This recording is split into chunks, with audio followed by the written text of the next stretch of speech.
Hello mga ading, samahan nyo ang inyong kuya. Magluluto tayo ng comfort food. Yan no, yan ang lulutuin natin. Magsasabaw tayo dahil hindi maganda yung pakiramdam natin. Meron tayo ditong lemongrass, luya, sibuyas, saka sili. Tapos meron din bawang. Luto tayo ng masarap na comfort food. Yan no, ito yung hirap sa isang OFW. Hindi na maganda yung pakiramdam natin. Kailangan pa rin natin magluto kasi magugutom tayo. Pwede naman umorder. Kaso yung petsa ngayon, petsa de peligro. Kaya luto-luto muna tayo kahit hindi maganda yung pakiramdam natin. Ayoko sana tinatamad sa kung magluto. Ayoko sana magluto kaso makakatulong to. Mayroon tayong ubo sa kasipon. Yan no.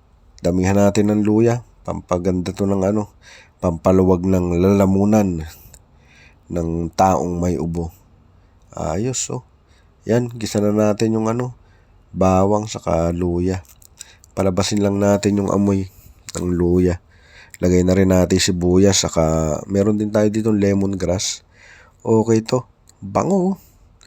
Sarap nito. Mapaparamay kain natin ito. Ayan, lagay natin yung manok. Gisahin lang natin siya dyan. At syempre, habang nagigisa ng manok, maghiwa tayo ng sayote. Bakit kaya ginaganito yung sayote? Oh? Sabi nila para daw lumabas yung ano bang tawag doon? Dagta. Yan oh, daming dagta. Yan, tapos na tayo maghiwa ng sayote. Panalo. Wala kasi tayong makitang papaya, kaya ito na lang yung gagamitin natin sa tinola. Pwede naman to. Yan no. Isang sayote.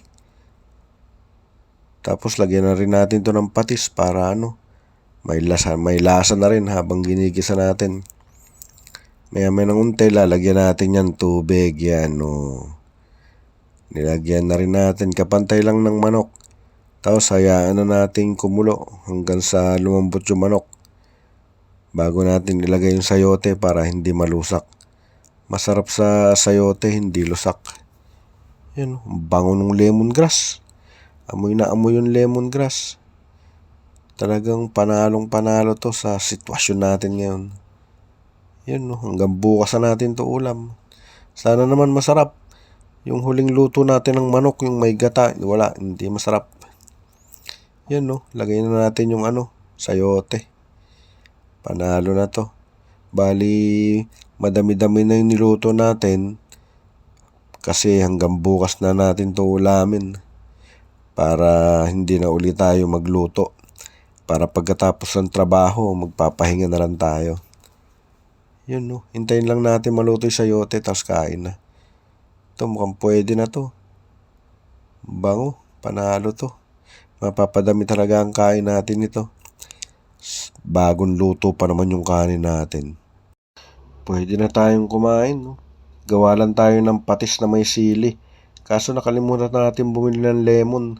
Kaya ito lang, walang lemon. Yun lang guys, kainan na. Salamat sa panonood. Bye-bye.